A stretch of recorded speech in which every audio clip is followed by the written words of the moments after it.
स्वागत है दोस्तों, आप सभी लोगों का पीसीएस सिंप्लीफाइड में। उम्मीद है आप लोगों का पेपर अच्छा हुआ होगा। आप लोग घर पहुंच गए होंगे या जहां कहीं से भी तैयारी करते होंगे आप लोग पहुंच चुके होंगे। बीच में बहुत सारी बातें हो रही थी, पेपर का स्तर क्या है, पेपर कैसा आया, कट ऑफ कैसी रही, आगे की रणनीति क्या हो, जिनका प्री हो रहा है वो आगे और क्या करें, मेंस की तैयारी कैसी हो।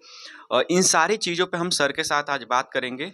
और जो पहला मुद्दा ये कि सर पीसीएस प्री 2024 हो चुका है और आप भी पेपर देखें, आपके अनुसार पेपर कैसा था सर? आप क्या कहना चाहेंगे? देखिए, तुलनात्मक रूप से देखा जाए तो पहले की अपेक्षा थोड़ा-सा कठिन ज़रूर था, लेकिन ये कठिन सिर्फ़ एक लोगों के लिए नहीं है, ये सभी के लिए और उसी के अकॉर्डिंग ही मेरिट तय की जाएगी। तो इससे घबराने की ज़रूरत नहीं है कि मेरा बहुत पेपर टफ़ था या बहुत कम स्कोर कर पाए। तो मुझे लगता है कि आपने जितना किया आपने बेहतर किया है, उस हिसाब से एक आप मार्केट में जितने भी आंसर किए हैं उससे मिला लीजिए, फिर आयोग का आंसर किया आएगा आप उससे मिला लीजिएगा और नियर अबाउट एक आप अच्छा स्कोर करते हैं तो फिर आप आगे की तैयारी शुरू करिए, क्योंकि पेपर सबके लिए कठिन है, किसी एक व्यक्ति के लिए नहीं था।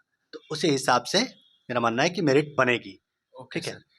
सर सेकंड चीज़ ये है कि ठीक है, जिनका पीसीएस प्रीलिम्स हो रहा है उनकी तो आगे की जो उनकी रणनीति होगी मेंस के लिए होगी। पर बहुत सारे लोग हैं जिनका ये प्री नहीं हो रहा है। तो आने वाले समय में लगभग 3 मंथ बाद आरओ का प्रीलिम्स एग्जाम है और आरओ के लगभग 2 या ढाई महीने बाद पीसीएस प्रीलिम्स एग्जाम होगा। तो सर इन लोगों को अभी क्या करना चाहिए जिनका नहीं हो रहा है? देखिए, इस पेपर को देख करके ऐसा लगता है कि अब पीवाईक्यू के भरोसे नहीं रहा जा सकता। पहली काम यह है कि पीवाईक्यू आप पढ़िए, याद करिए, वो सही है, लेकिन आप मुख्यतः किताब भी पढ़िए। जो भी टेक्स्ट बुक है उसको एक बार आपको पढ़ना चाहिए, क्योंकि बिना टेक्स्ट बुक पढ़े आप सीधे सिर्फ पीवाईक्यू पे निर्भर हो जाते हैं, जिससे आपको आपका ज्ञान भी सीमित हो जाता है और बहुत चीज़ें छूट जाती हैं। तो पहला तो आपको टेक्स्ट बुक पढ़ लेना चाहिए जो 25 की तैयारी कर रहे हैं। दूसरी चीज़ ये है कि आरओ का पेपर भी अब इसी के अकॉर्डिंग ही होगा।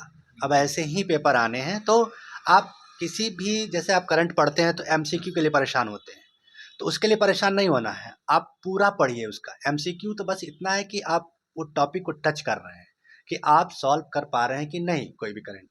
इस बार आपने करंट देखा कि डेट भी पूछा। हाँ सर। अच्छा हुआ कि उसने ये नहीं पूछा कि किस समय लॉन्च किया गया हाँ, है, टाइम नहीं पूछ दिया कि टाइम नहीं कितने पूछा। बज के कितने मिनट पे ये नहीं, चीज़ हुआ है। वही तो ठीक है। अब आयोग कुछ भी पूछ सकता है, हम देने कुछ भी पूछे, हम जवाब देने के लिए तैयार रहें। तो मेन मतलब ये है कि अभी आरओ हो रहा होगा, यस सर। फिर पीसीएस 2025 होगा प्रीलिम्स। उसके लिए एक प्रॉपर वे में, एक अच्छे गाइडेंस के साथ सही तरीके से पढ़ना है कि क्या पढ़ना है क्या छोड़ना है। सर एक जो सबसे बड़ा पोर्शन होता है करंट अफेयर्स का, जो लगभग 28 से 30 और कभी कभी 35 क्वेश्चन तक किसी भी एग्जाम में चला जाता है। अब अभी जो प्रीलिम्स एग्जाम हुआ है इसमें करंट अफेयर्स तो पूछा गया, पर एक करंट अफेयर्स का स्तर बदला है। पहले सिंगल टाइप के क्वेश्चन आ जाते थे, पर अब बिल्कुल। जितने स्टेटमेंट वाइज आ रहे हैं क्वेश्चन, तो इसको लेकर अभी जैसे ये होता था कि एग्जाम से एक महीने पहले लोग कुछ मैगजीन्स फॉलो करके कर ले जाते थे, तो अभी उनको क्या बदलाव करना चाहिए? क्या लगता है कि एक मंथ में 15 दिन में करंट अफेयर्स करके करंट अफेयर्स के क्वेश्चन टेकल किया जा सकता है? बिल्कुल नहीं। देखिए, इस तरह के जो क्वेश्चंस बन रहे हैं, कि जो पहले था कि एक दिन कोई बुक उठाया और पढ़ा और हो हाँ गया, सर। लगभग 25-30 में 20-25 कर लिए। लेकिन अब उस तरह से नहीं चलेगा। करंट को पूरा प्रॉपर वे में पढ़ेगा, मंथली मैगज़ीन पढ़नी पड़ेगी आपको। कोई भी एक मंथली मैगज़ीन उठाइए, जिसमें प्रॉपर तरीके से लिखा गया हो, उसको पढ़िए और उसका एक नोट्स संक्षिप्त में आप बना सकते हैं। अदरवाइज़ बाकी मार्केट में मिल जाते हैं। तो मंथली मैगज़ीन पे डिपेंड करना पड़ेगा। एक बुक से काम नहीं चलने वाला है, क्योंकि उसमें ना जाने कितनी चीज़ें छूट जाती हैं, है ना? Yes sir. और वो पूरी तरह से कंप्लीट नहीं हो पाती। तो मेरा सुझाव यही है कि आप जैसे टेक्स्ट बुक पढ़ेंगे, वैसे ही मंथली मैगज़ीन पूरा पढ़िए, कोई भी। Okay sir. Sir next topic जो है सबसे ज़्यादा जो लड़कों के द्वारा पूछा गया है, एक तो बहुत सारे लोग क्वेश्चन 150 नहीं रीड कर पाए हैं, या फर्स्ट टाइम में वो रीड कर लिए थे, सेकेंड टाइम में उनको टाइम नहीं मिला कि मतलब दोबारा उस चीज़ को देख सकें और उसको अच्छे से क्वेश्चन को टिक कर सकें या सॉल्व कर सकें। तो इस संबंध में अभी आगे आरओ का पेपर है, तो उनके लिए टेस्ट सीरीज का क्या महत्व रहेगा? देखिए, टेस्ट सीरीज़ का सिर्फ़ इतना ही महत्व होता है कि आपका पेशेंस चेक होता है, कि आप आते हैं, कहीं भी आप टेस्ट ज्वाइन किए हुए हैं, आप टेस्ट देते हैं, तो आप कितना पेशेंस के साथ उस हाँ सर। टेस्ट को देते हैं। मेनली यही कि आप पूरा पेपर पढ़ते हैं कि नहीं पढ़ते हैं। कभी कभी आप टेस्ट देते हैं तो क्या करते हैं, आते हैं केवल नाम लिखा और टेस्ट दे दिया। जो प्रॉपर गाइडेंस, जो प्रॉपर तरीका है हाँ वो सर। हमारे जैसे आप एग्ज़ाम में देते हैं वैसे दीजिए। तो टेस्ट सीरीज़ का उतना महत्व है कि आपका पेशेंस, आपकी नॉलेज सब कुछ एक जगह चेक हो जाता है, तो आपको टेस्ट सीरीज़ ज्वाइन करना चाहिए। Okay sir. अभी सर इकोनॉमी के भी जो क्वेश्चंस आए हुए हैं उसका भी स्तर बढ़ा है। ऐसा नहीं कि सिंगल स्टेटमेंट क्वेश्चन या रेपो रेट रिवर्स इस तरह के क्वेश्चन पूछे जा रहे हैं। बिल्कुल, बिल्कुल। अब तो नहीं पूछे जा रहे हैं। नहीं, तो सर अभी आज से शायद पीसीएस सिंप्लीफाइड के द्वारा भी इकोनॉमिक्स का फर्स्ट लेक्चर प्रोवाइड किया जा रहा है। तो स्टूडेंटों के लिए कितना हेल्पफुल रहेगा? क्या इस ट्रेंड को लेके चला जा रहा है कि जो यूपी पीसीएस में इकोनॉमिक्स के ट्रेंड चेंज हुए हैं, तो उसको लेकर आप क्या? देखिए, आपका जो कंसर्न है ये कि किसी भी पीवाईक्यू से हुँ। अब काम नहीं चलने हैं कि आप पीवाईक्यू पढ़ लिए और जा करके क्वेश्चन सॉल्व कर लिए। हाँ सर। मेनली हमें टेक्स्ट पढ़ना ही पड़ेगा। तो इस लिहाज से देखा जाए तो जो भी हम लेक्चर रिकॉर्ड कर रहे हैं वो बहुत बेहतरीन है और आपके सारे कॉन्सेप्ट लगभग क्लियर हो जाएंगे। तो आपको कॉन्सेप्ट क्लियर होना बहुत ज़रूरी है, अदरवाइज आप ना प्री पास कर पाएंगे ना मेंस। हाँ सर। अब सर हम थोड़े से बात कर लेते हैं उन लोगों के लिए जिनका इस वक्त प्रीलिम्स क्लियर हो रहा है, उनका मेंस एग्जाम है, लगभग अप्रैल में मेंस एग्जाम होने की उम्मीद भी है। तो उनको अभी क्या करना चाहिए? वो अपनी तैयारी जो मेंस का है किस प्रकार करें? आंसर राइटिंग कहाँ पर करें? उनको अब आंसर राइटिंग कहाँ पे वो ज्वाइन करें? मेंस के टेस्ट सीरीज कहाँ पे ज्वाइन करें कि एक उनका जो कॉपी जो चेक हो एक समय पे मिल सके और एक पता चले जो फीडबैक वो प्रॉपर मिल सके कि हाँ ये गलतियाँ हो रही हैं। देखिए, अब जैसे अभी तक हम लोगों ने भी टेस्ट सीरीज शुरू किया था और हाँ प्रॉपर तरीके से फीडबैक दिया था, हालांकि कुछ नहीं भी दे पाए थे।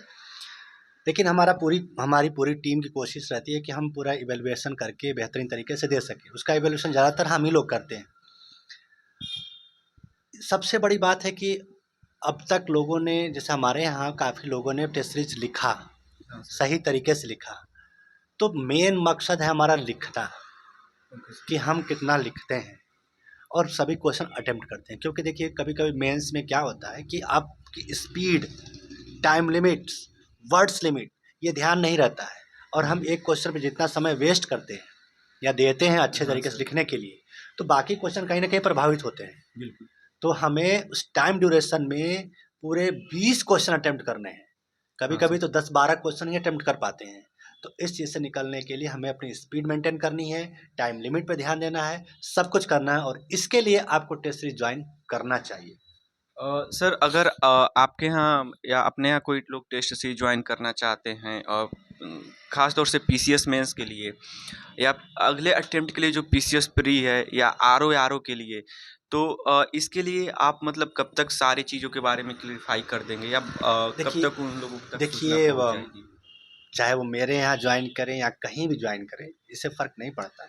बस वो ज्वाइन ज्वाइन करके लिखें। बिल्कुल। देखिए, मैं स्टूडेंट फ्रेंडली हूँ, हम पूरी टीम स्टूडेंट फ्रेंडली है और जानते हैं कि कैसे चीज़ों को मैनेज करना बिल्कुल है ना? सर। तो कहीं भी आप बैठ के लिखिए, बस मेरा मतलब है कि आप लिखिए, लिखना बहुत ज़रूरी है। और हम जल्द ही इस चीज़ को बताएँगे आपको, जल्दी सूचना हम आपको देंगे कि कब हम टेस्ट सीरीज लॉन्च कर रहे हैं।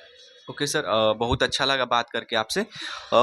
दोस्तों, ये है कि पीसीएस सिंप्लीफाइड के द्वारा अब लेक्चर स्टार्ट हो चुका है रिकॉर्ड होना, वो आप लोग को यूट्यूब पर मिल जाएगा और जो लोग ऑफलाइन लेक्चर अटेंड करना चाहते हैं उसके बारे में भी आप लोग को सूचना जल्द ही प्रोवाइड करा दी जाएगी। और टेलीग्राम के जो टेलीग्राम लिंक है वहाँ पे आप लोग को यूट्यूब का भी लिंक शेयर कर दिया जाएगा, वहाँ पे आप लोग यूट्यूब और टेलीग्राम दोनों ज्वाइन कर लीजिए। आने वाले समय में बहुत सारे कंटेंट आप लोग को प्रोवाइड किए जाएंगे, चाहे वो पीसीएस मेंस से संबंधित हो या आरओ से संबंधित हो। जो पेपर का ट्रेंड रहा है और जो करंट अफेयर्स का ट्रेंड रहा है उसके बारे में भी चर्चा की जाएगी और उसी के अनुरूप तैयारी कराई जाएगी। धन्यवाद। मिलते हैं हम लोग जल्दी एक नए सेशन में।